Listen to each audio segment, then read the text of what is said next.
नमस्कार। एक नए वीडियो के साथ मैं प्रताप सिंह राठौर। 14 जून 2022 को इस देश की सरकार एक ऐसी योजना लेकर आती है जिसका नाम है अग्निपथ योजना। अग्निपथ योजना लाई जाती है और उसके बाद इस देश का युवा सड़कों पर उतर आता है, आंदोलन करता है। लेकिन आजाद भारत के इतिहास में शायद ही कोई ऐसा आंदोलन रहा हो जो शांति प्रिय तरीके से चल रहा हो, उसमें कोई अराजक तत्व घुसकर अशांति न फैलाए। ऐसा हो ही नहीं सकता था।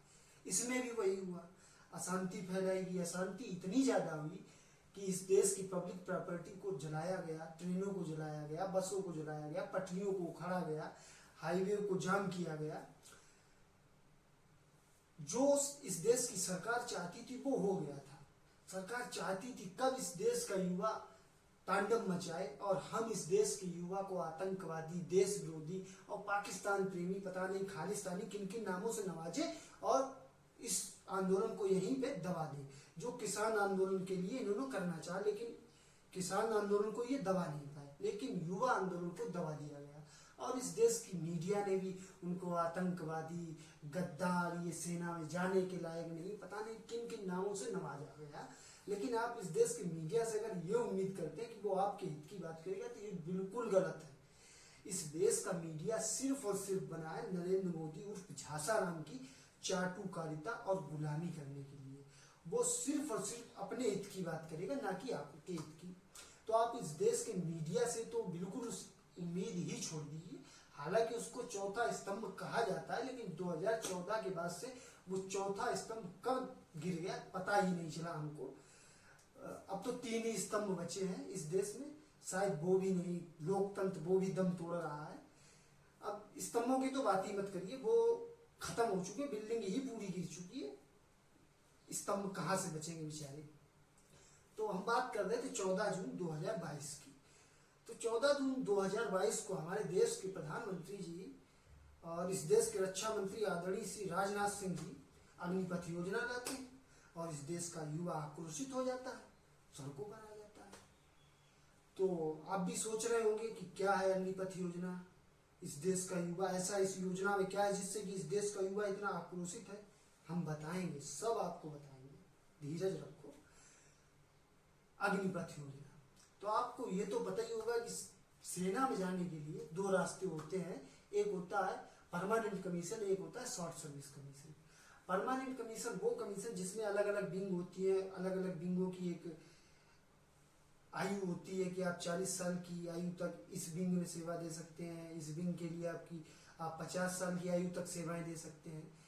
तो आप अगर जिस विंग में होंगे उसमें आप अपनी सेवाएं देंगे। अगर जो उस विंग की आयु होगी उस आयु तक अगर आप सेवाएं देते तो आपको पेंशन और सेनाएं द्वारा बहुत सी सुविधाएं दी जाती थी, वो रिटायरमेंट के बाद भी मिलती हैं। लेकिन अगर आप शॉर्ट सर्विस कमीशन द्वारा सर्विस में जाते हैं तो आपकी जो सर्विस होगी वो 10 साल, अधिकतम 14 साल हो जाएगी।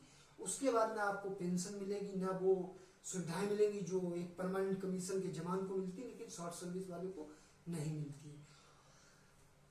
ये तो होगा पहले जाने के रास्ता। अब उसी में एक तीसरा रास्ता निकाला गया, अग्निपथ, जिसमें इस देश का युवा अग्निपथ द्वारा जाकर अपने भविष्य को अग्नि में जलाने का काम करेगा। हालांकि सरकारें ये कह रही हैं ये बहुत अच्छी है, इसमें अगर देखेंगे इस देश के हर युवा को जॉब मिल जाएगी, उसके बाद हम आपको अलग अलग नौकरियों में आरक्षण देंगे। हालांकि पहले नहीं था आरक्षण देने की बात, लेकिन बाद में की गई जब आंदोलन का रूप ले लिया इस देश के युवाओं ने, तब अलग अलग उसमें बदलाव किए गए कि 10% आपको आरक्षण दिया जाएगा। जो CISF, ITBP में आपको ज़्यादा वरीयता दी जाएगी। तो अलग अलग फिर चेंज किए गए और ये भी कहा गया इसमें आपको सैलरी ज़्यादा दी जाएगी। पहले जो जवान लगता था उसकी 21,700 रुपये होती थी, आपकी 30,000 से और चौथे साल तक आपकी 40,000 रुपये सैलरी हो जाएगी, जिस सैलरी में से 30% अग्निपथ फंड में जाएगा और उतना ही सरकार आपके अग्निपथ फंड में डालेगी। उसके बाद आप 4 साल की सर्विस में जाएंगे, 6 महीने तक आप ट्रेनिंग करेंगे। लेकिन पता नहीं जो ट्रेनिंग 9 से 11 महीने की होती थी वो 6 महीने में कैसे कराई जाएगी।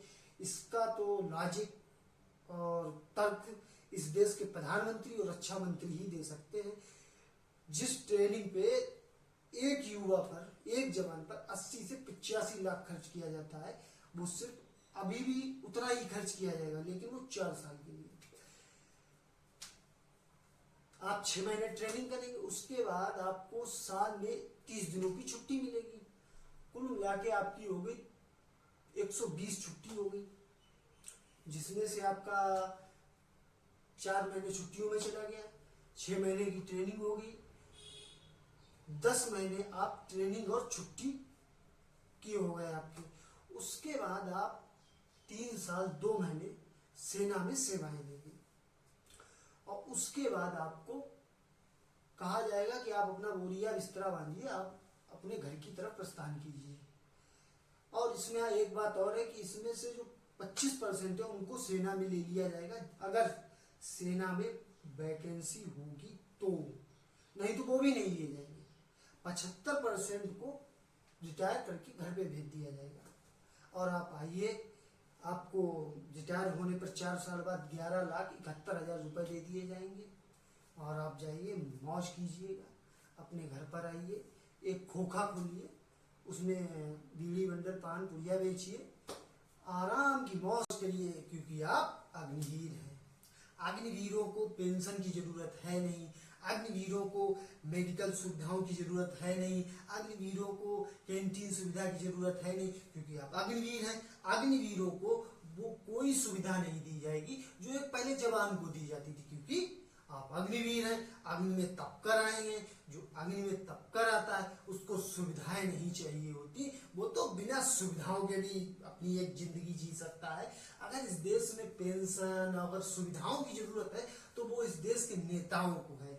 अगर इस देश का एक अनपढ़, जाहिल, चोर एक दिन के लिए भी अगर विधायक या एमपी रहता है, विधायक या सांसद रहता है, तो उसको आजीवन पेंशन दी जाएगी, क्योंकि सीमा पे खड़े होकर सीने पर गोली खाना कोई बड़ी बात नहीं। अगर आप विधानसभा और संसद में बैठे हैं, ये सबसे बड़ी बात है। यही लोग तो हमारे देश की रक्षा करते हैं, यही लोग जब तक हैं तब तक हम सुरक्षित हैं, और जिस दिन ये लोग नहीं रहे तो शायद देश खत्म हो जाएगा। इसलिए जवान अवान ये हमारे देश के लिए कोई मायने नहीं रखते हैं। अगर मायने रखते हैं तो ये नेता लोग रखते हैं भाई। इनको सुविधाएं मिलनी चाहिए, इनको वो सारी सुविधाएं मिलनी चाहिए जिनके लिए ये हकदार है। इनकी सुविधाओं में 1% की कटौती नहीं होगी। जो हमारे देश के झासाराम जी हैं, मैं उनसे कहना चाहता हूँ, कभी इनकी भी सुविधाएं काट के देखिए। 2014 के बाद से आपने इनको अलग अलग सुविधाएं, इनके फंड, इनके भत्ते बढ़ाए हैं, घटाए नहीं। आपकी दम हिम्मत भी नहीं घटाने की, क्योंकि आप खुद को कहते होंगे मैं बहुत देशभक्त नेता हूँ, नहीं सबको पता आप कैसे हैं, बस बताने की जरूरत नहीं। तो अग्निवीरों को कोई सुविधाएं नहीं दी जाएंगी। जब सरकार से पूछा गया इनको जॉब कैसे मिलेगी, तो सरकार ने एक जवाब दिया कि ये इतने डिसिप्लिन हो जाएंगे, डिसिप्लिन इनके अंदर आ जाएगा, क्योंकि जॉब इनके पीछे पीछे भागेगी कि आइए ये जॉब आपके लिए, ये जॉब आपके लिए। लेकिन साहब ये इंटर पास होंगे, खाली इंटर पास व्यक्ति को हमारे देश में तो सिर्फ और सिर्फ लेबरी ही मिलती है, और इनको वो भी नहीं मिलेगी, क्योंकि ये इतने डिसिप्लिन वाले होंगे। अगर हमारे देश में नौकरी करना है तो आपके अंदर चतुराई, चोरी, चालाकी अगर ये आपके अंदर नहीं है तो आप शायद इस देश में ठेला भी नहीं लगा सकते। ठेला भी वही लगा सकता है जिसके अंदर चोरी, चालाकी, चतुराई होगी। ईमानदार व्यक्ति इस देश में नहीं रह सकता। और जो व्यक्ति एक बार सेना में सेवाएं दे आता है, मैं गर्व से कह सकता हूं कि वो व्यक्ति इतना ईमानदार होता है, वो किसी का भी 1 रुपए की बेईमानी नहीं कर सकता। ऐसे ईमानदार लोगों को कहाँ नौकरी मिलेगी। मान लो अडानी अंबानी की कंपनियों में एक नौकरी मांगने गए, तो वहां इनसे सबसे बड़ा सवाल यही होगा कि आप 75% में क्यों आए, आप 25% में क्यों नहीं आए, आप 25% में आकर सेना में क्यों नहीं गए। शायद इस सवाल का जवाब इनके पास नहीं होगा, जिसके बाद इनको नौकरी मिलना तो बहुत मुश्किल है। हाँ बस सेना में 4 साल सेवाएं दी हैं तो कहीं चौकी औकीदारी मिल जाएगी, गेटमैनी मिल जाएगी, करेंगे बेचारे, जिंदगी तो काटनी है, वो कैसे भी करके काटे। लेकिन हाँ, इस देश की सरकारें कह रही हैं कि अग्निवीर की बनिएगा, अग्निपथ योजना के बहुत से फायदे हैं, लेकिन अभी तक तो कोई एक भी फायदा ना इस देश के पूर्व सेना अधिकारी ना इस देश के पूर्व जवान एक भी इसका फायदा नहीं गिना पाए। सिर्फ और सिर्फ सरकार गिना रही है इसके फायदे। तो देखते हैं आगे चल के इसके क्या फायदे होते हैं, क्या नुकसान होते हैं। लेकिन अभी तक जो अग्निपथ योजना में उससे पता चलता है कि इस देश के युवाओं के भविष्य के साथ जो खिलवाड़ किया जा रहा है, कहीं न कहीं पे भारत युवाओं का देश रहा, लेकिन उस युवा के साथ इतना बड़ा धोखा इस देश की सरकारें कर सकती हैं, ये किसी ने उम्मीद नहीं की थी। लोगों को उम्मीद थी कि जब इस देश के प्रधानमंत्री नरेंद्र मोदी बनेंगे, एक देश को नई ऊर्जा, एक नई दिशा मिलेगी। लेकिन ये नहीं पता था कि जब ये प्रधानमंत्री बनेंगे शायद 10 साल देश पीछे चला जाएगा। इस प्रकार की योजनाएं लाई जाएंगी जिससे कि इस देश की जनता, इस देश के युवा, इस देश का गरीब का भविष्य बर्बाद करने का काम किया जाएगा। ये उम्मीद किसी को नहीं थी। लेकिन आज के वीडियो में बस इतना ही।